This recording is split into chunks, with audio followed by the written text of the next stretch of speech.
ये आकाशवाणी रायपुर है। छत्तीसगढ़ी समाचार बुलेटिन के संग स्मिता शर्मा के जय जोहार। और अब सुनाओ आज के प्रमुख समाचार। प्रधानमंत्री नरेंद्र मोदी के आज 71वां जन्मदिन है। ये मौका में सेवा ही समर्पण कार्यक्रम के तहत कतकुन कार्यक्रम कराए जावत है। राज्य के सरकारी कर्मचारी मन के महंगाई भत्ता में बढ़ोतरी करे गे हवय और छत्तीसगढ़ राज्य विधिक सेवा प्राधिकरण डहर ले आज ले प्रदेश भर में न्याय जनता के द्वार अभियान शुरू करे गे हे। देशभर में 18 बछर ले ज्यादा के जम्मो लोगन मन बर सरकारी केन्द्र मन में मुफ्त में टीकाकरण अभियान चलाए जावत है। आप मन ले अपील है कि कोविड रोधी टीका जरूर लगवाओ। कोरोना महामारी बर कोनो किस्म के कोताही झन बरताओ और सरल उपाय के पालन कराओ। मास्क लगाओ, 2 गज के सुरक्षित दूरी बनाए रखो, घेरी बेरी साबुन ले हाथ धोवो। लोगन मन ला कोरोना ले जुड़े जानकारी देबर और उनकर मार्गदर्शन बर राष्ट्रीय हेल्पलाइन नंबर हावय। छत्तीसगढ़ बर हेल्पलाइन नंबर हावय 104 और 0771 2235 संगे संग राष्ट्रीय हेल्पलाइन नंबर हावय 1075। अब समाचार विस्तार ले। प्रधानमंत्री नरेंद्र मोदी के आज 71वां जन्मदिन है। ये दिन मुख्यमंत्री और प्रधानमंत्री के रूप में श्री मोदी के 2 दशक के सेवा और सुशासन बर उनकर समर्पण के उत्सव मनाए के मौका घलो है। आकाशवाणी अवैया दिन में आने क्षेत्र में प्रधानमंत्री श्री मोदी के योगदान ला प्रस्तुत करही। राष्ट्रपति रामनाथ कोविंद, उपराष्ट्रपति एम वेंकैया नायडू, केंद्रीय गृह मंत्री अमित शाह, केंद्रीय सूचना और प्रसारण मंत्री अनुराग सिंह ठाकुर और छत्तीसगढ़ के मुख्यमंत्री भूपेश बघेल प्रधानमंत्री के जन्मदिन में ओमन ला बधाई और शुभकामना देवत उनकर अच्छा स्वास्थ्य के कामना करिन है। भाजपा अध्यक्ष जेपी नड्डा प्रधानमंत्री नरेंद्र मोदी के जन्मदिन में आज नई दिल्ली में पार्टी मुख्यालय में सेवा और समर्पण अभियान के शुरुआत करिन। ये मौका में ओमन एक ठन प्रदर्शनी और रक्तदान शिविर के उद्घाटन घलो करिन। वहीं प्रधानमंत्री नरेंद्र मोदी के जन्मदिन के मौका में भारतीय युवा मोर्चा डहारले रायपुर के प्रदेश भाजपा कार्यालय में नवा भारत के युवा दर्शन विषय में संगोष्ठी के आयोजन करेगी। संगे संग राजधानी के मरीन ड्राइव में नवा भारत प्रदर्शनी घलो लगाए गए हवय। ये प्रदर्शनी 19 सितंबर तक चलही। ये दौरान रक्तदान शिविर और स्वास्थ्य शिविर घलो आयोजित करे जाही। वहीं भाजपा के रायपुर जिला इकाई डहारले सेवा ही समर्पण कार्यक्रम में रायपुर रेलवे स्टेशन में सफाई अभियान चलाएगी। संगे संग फल घलो बांटेगी। ओती जांजगीर में सेवा ही समर्पण कार्यक्रम में विधायक नारायण चलदेढ़ा दिव्यांग मन ला ट्राइसिकल और श्रवण यंत्र बांटिन। खबर के मुताबिक अवैया 20 दिन तक भाजपा डहारले प्रधानमंत्री श्री मोदी के जन्मदिन के मौका में सेवा ही समर्पण के तहत कतकुन कार्यक्रम आयोजित करे जाही। इस दौरान स्वच्छता और गरीब मन के सेवा बर काम करे के संगे संग गांव-गांव में जाके केंद्र सरकार के योजना के जानकारी लोगन ला दे जाही। राज्य के सरकारी कर्मचारी मन के महंगाई भत्ता में बढ़ोतरी करे गे हवय। मंत्रालय ले जारी आदेश के अनुसार राज्य के कर्मचारी मन ला 1 जुलाई 2021 ले 7वां वेतनमान में 5% और 6वां वेतनमान में 10% उपराहा महंगाई भत्ता दे जाही। ऐसने अब राज्य सरकार के कर्मचारी मन ला 7वां वेतनमान में 17% और 6वां वेतनमान में 164% की दर ले महंगाई भत्ता मिलही। बाढ़े महंगाई भत्ता के राशि के भुगतान 1 जुलाई 2021 ले नगद रूप में करे जाही।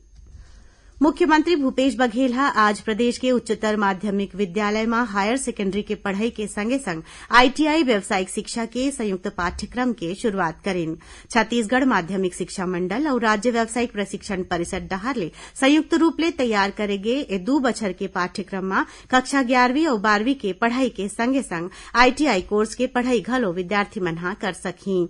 ये पाठ्यक्रम में 12वीं के परीक्षा पास करैया विद्यार्थी मन ला हायर सेकेंडरी के संग आईटीआई के प्रमाण पत्र घलो मिलही। एखर ले विद्यार्थी मन के समय और ऊर्जा के बचत होही। ये 2 बछर के पाठ्यक्रम में पढ़ैया लइका मन ला कक्षा 12वीं के प्रमाण पत्र माध्यमिक शिक्षा मंडल डहार ले दे जाही, जेखर ले ओमन उच्च शिक्षा में प्रवेश ले सकही। ये दोनों कोर्स एक के संघरा चलही। मुख्यमंत्री आज अपन निवास कार्यालय में वीडियो कॉन्फ्रेंसिंग के माध्यम ले दुर्ग जिला के पाटन के स्वामी आत्मानंद स्कूल व्यावसायिक शिक्षा बर तैयार करेगे ये पाठ्यक्रम के शुरुआत करें। छात्र मन बर वेल्डर ट्रेड और छात्रा मन बर स्टेनोग्राफी हिंदी पाठ्यक्रम निर्धारित करेगे है।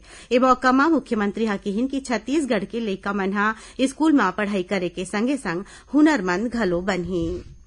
छत्तीसगढ़ी समाचार बुलेटिन आप मन आकाशवाणी रायपुर ले सुनत हव। छत्तीसगढ़ के खबर ले है आपकी वास्ता और खबर के विश्वसनीयता ले है हमर वास्ता। आकाशवाणी समाचार रायपुर के प्रादेशिक समाचार बुलेटिन के संगे संग हमार समसामयिक कार्यक्रम आप रेडियो के संग अपन मोबाइल में घलो सुन सकत हो। आकाशवाणी समाचार फेसबुक, ट्विटर और यूट्यूब में घलो हावय।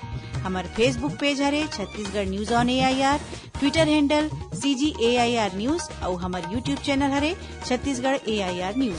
तो अब रेडियो के संगे संग आपके मोबाइल के माध्यम ले हम आप तक पहुंचत हन। छत्तीसगढ़ के हर खबर पर सुनत रहो आकाशवाणी समाचार। आउ अब आगू बढ़बो बाचे समाचार कोती। छत्तीसगढ़ राज्य विधिक सेवा प्राधिकरण डहारले आज ले प्रदेश भर में न्याय जनता के द्वार अभियान शुरू करेगे हे। एमा छत्तीसगढ़ उच्च न्यायालय के कार्यवाहक मुख्य न्यायाधीश प्रशांत कुमार मिश्रा और हाईकोर्ट के सब्बो न्यायाधीश मन ह आज छत्तीसगढ़ उच्च न्यायालय परिसर ले 2 ठन लीगल एड क्लिनिक बस ला हरा झंडा दिखा के रवाना करीन। ए बस ह राज्य के सब्बो जिला के दूरस्थ अंचल में जाके लोगन ला न्याय बर जागरूक करही। छत्तीसगढ़ में कोरोना ले बांचे बर टीकाकरण जोर शोर ले चलत हे। काली प्रदेश में 2,14,000 ले ज्यादा लोगन ला कोविड टीका लगाए गिस। राज्य में अभी तक करीबन 1 करोड़ 22 लाख लोगन ला पहली डोज और 39,46,000 ले ज्यादा लोगन ला दूसर डोज दे गे हवय। ऐसने प्रदेश में अभी तक कोविड वैक्सीन के 1 करोड़ 61,73,000 ले ज्यादा डोज लगाए गे हवय। यही बीच प्रदेश में कोरोना संक्रमण के मामला में कमी आवत हे। राज्य में पॉजिटिविटी दर कमती होके 0.11% में पहुंच गया हवय। देश के आजादी के 75 बछर पूरा होए के मौका में आजादी के अमृत महोत्सव में प्रादेशिक समाचार एकांश आकाशवाणी रायपुर डहारले आयोजित करे जावत प्रश्नोत्तरी कार्यक्रम के श्रृंखला के तहत आज के कड़ी के प्रश्न पूछे ले पहले ये बताना चाहबो कि श्रोता मन ला SMS या ईमेल के माध्यम ले अपन जवाब के संग अपन नाम और पता भेजना जरूरी हावय। जौन प्रतिभागी के जवाब बिना नाम और पता के मिलही उनकर जवाब ला स्वीकार नहीं करे जाही। ता छत्तीसगढ़ी बुलेटिन सुनैया मन बर आज के सवाल है, झंडा सत्याग्रह बिलासपुर में कोन बछर में शुरू होए रहीस। सवाल ला एक घाव फेर बतावत हन, झंडा सत्याग्रह बिलासपुर में कोन बछर में शुरू होए रहीस। श्रोता मन हा अपन जवाब ईमेल आईडी raipursawl@gmail.com में या फोन नंबर 9424208182 हिंदी में बतावो 9424208182 में SMS ले भेज सकत हैं। जौन श्रोता के सही जवाब सबले पहले मिली ओला विजेता माने जाही और ओखर नाव के घोषणा काली के छत्तीसगढ़ी समाचार बुलेटिन में करे जाही। संगे संग जितैया प्रतिभागी ला प्रादेशिक समाचार एकांश डहारले ई प्रमाण पत्र घलो दे जाही।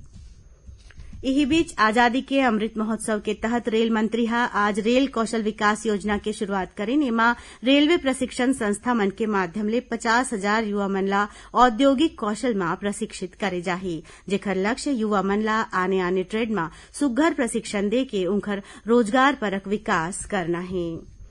प्रदेश में पाछू एक हफ्ता ले जारी तेज वर्षा के दौर कुछ दिन बर थमत है। मौसम विभाग के अनुसार एक ठन निम्न दाब के क्षेत्र उत्तर पश्चिम मध्य प्रदेश और ओखर ले लगे दक्षिण पश्चिम उत्तर प्रदेश के ऊपर में हवय। एखर अवैया 24 घंटा में लगातार कमजोर पड़े के संभावना है। अवैया 24 घंटा के दौरान प्रदेश के आने जगह में हल्का ले मध्यम वर्षा होए के और गरज चमक के संग छींटा पड़े के संभावना है। फिर 20 सितंबर ले एक घाव फिर छत्तीसगढ़ में ज्यादा ले ज्यादा जगह में हल्का ले मध्यम और कुछ एक जगह में भारी वर्षा होए के संभावना जताएगी हवय।